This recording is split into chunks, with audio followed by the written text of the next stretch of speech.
amigos, meus irmãos, o grande assunto,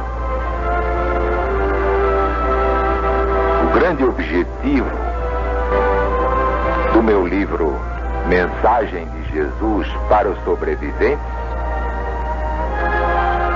é a volta do Cristo de Deus ao planeta que fundou por ordem de Deus. Que tudo está na Bíblia. E já fiz notar que a Bíblia só é divina na parte profética. Deus nada tem a ver com a parte humana. Os homens são sempre essa miséria que está aí. Estão procurando evoluir, mas ainda são essa tristeza ambulante que está aí. De Deus mesmo é a parte divina chamada profética. Ninguém aponta um erro numa profecia divina através dos seus grandes profetas, desde Moisés. E Moisés profetizou a vinda de Jesus. Vamos então começar pelas profecias da vinda de Jesus, conforme está no volume Mensagem de Jesus para os Sobreviventes. Em sua obra A Próxima Vinda de Jesus, publicada em 1946, escreveu J.A. Leite de Castro. A volta de Jesus ao mundo pela segunda vez é assunto da maior atualidade, aquele que deve ser pregado com intensidade em toda a terra para avivar a memória dos negligentes e dos que se acham afastados de Deus. O julgamento dos vivos e mortos se processará nessa vinda de Jesus, a qual será seguida do extermínio da humanidade pecadora, isto é, o fim do mundo. Como Jesus, ao anunciar sua volta, disse que a respeito desse dia ou dessa hora ninguém sabe, nem os anjos do céu, nem o Filho, mas somente o Pai. Evangelho segundo São Marcos, capítulo 13, versículo 32. E também já há quase 2000 anos foi feito o anúncio e o Cristo não veio. Concluem uns que Jesus não virá. Outros admitem sua volta em espírito diariamente em visita aos que morrem neste mundo. Essa falsa doutrina é destruída pelo ensino do próprio Jesus. Mas o profeta Amós nos diz: o Senhor Deus não faz nada sem antes revelar o seu segredo aos seus servos, os profetas. Capítulo 3, versículo 7. Como a vinda de Jesus pela segunda vez corresponde ao fim do mundo, os homens devem ser avisados com alguma precisão para se prevenirem e não serem colhidos de surpresa. Como Jesus foi o inspirador dos profetas do Velho Testamento, e tendo ele dito a Amós que nada faria sem ter revelado antes o seu segredo, não poderia agora, quando falava a seus discípulos, faltar ao compromisso tomado de revelar o segredo de sua volta, marcando-lhe um prazo limitado, dentro do qual ele voltaria com poder e majestade. Esse prazo limitado é o que Jesus menciona, dizendo a seus discípulos que os sinais seriam vistos e depois de passado algum tempo, ele voltaria, isto é, viria pela segunda vez. Giovanni Papini escreve: ninguém, diz Jesus, pode dizer o dia da sua volta.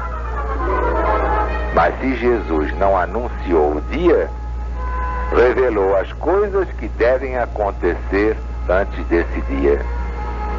Estamos de pleno acordo com a opinião de Papini. A volta de Jesus será no próximo ano de 1950. Assim termina a obra do doutor A.J. Leite de Castro, falecido há alguns anos em nosso país. Como vemos, o autor tangenciou a realidade.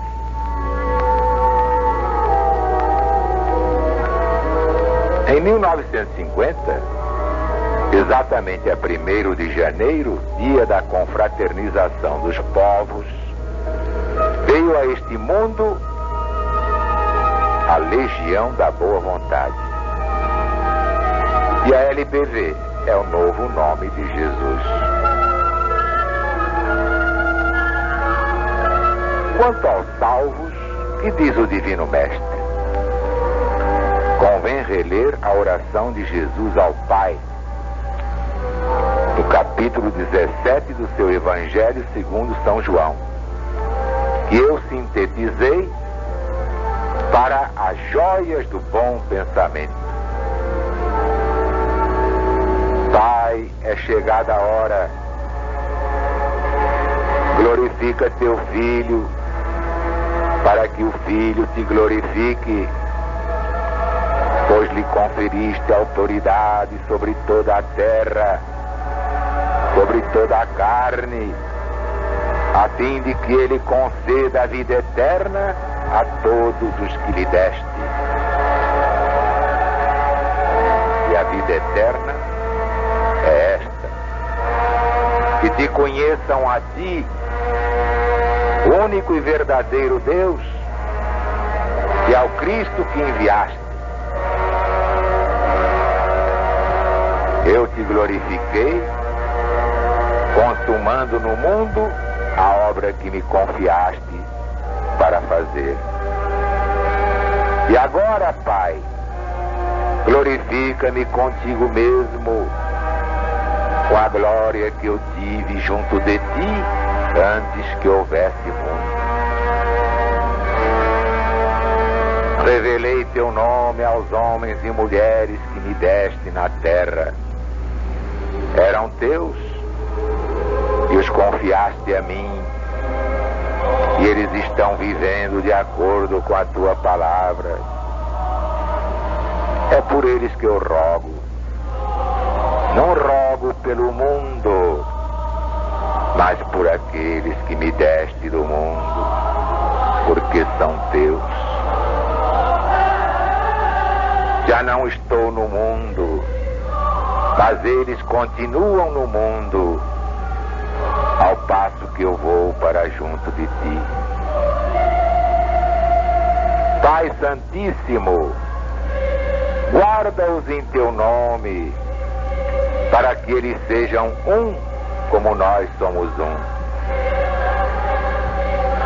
Quando eu estava com eles, sempre os protegi, e nenhum deles se perdeu, exceto o filho da perdição, para que se cumprisse a Escritura.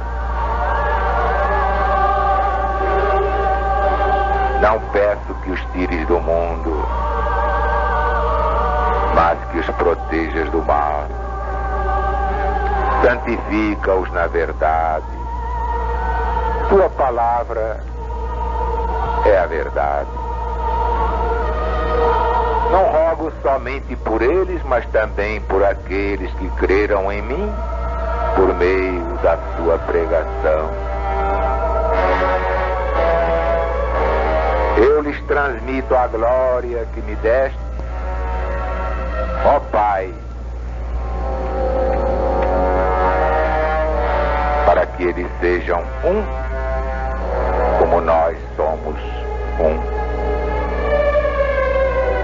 Pai, minha vontade é esta: onde eu estiver, estejam também comigo aqueles que me deste, para que participem da minha glória.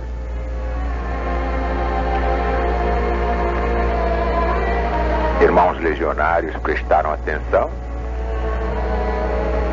para que se cumprisse a Escritura, isto é, a profecia da traição de Judas, que nela está. Pois que é que temos de ver em primeiro lugar?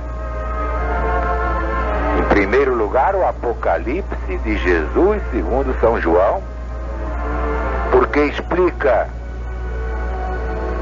o motivo pelo qual Jesus falou assim. No versículo 10 do capítulo 19, temos a chave. O testemunho do Cristo é o espírito de profecia. É que a profecia é a alma de toda a Bíblia Sagrada.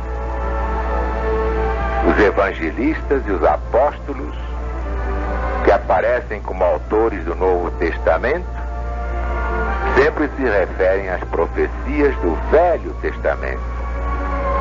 E o próprio Jesus, dando a palavra final no assunto, se refere às profecias do mundo todo do Antigo Testamento. Profecias que começam em Moisés. Vejam bem o que disse Jesus sobre as profecias da Bíblia. E ele se referia exclusivamente ao Velho Testamento. A Escritura não pode falhar.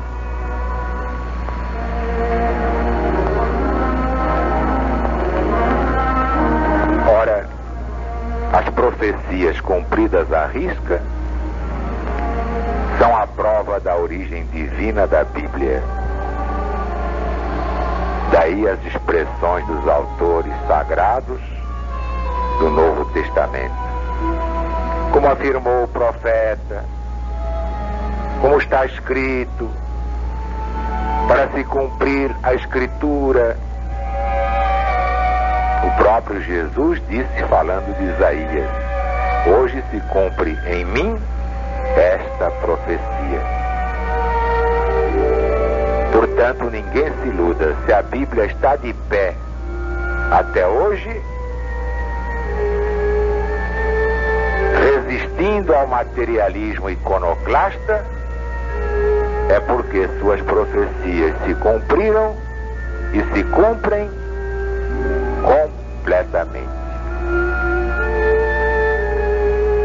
Com referência a Jesus, todas, desde a forma excepcional do seu nascimento entre os homens, como já explicamos aqui. As profecias do fim do ciclo também se estão cumprindo com espantosa exatidão.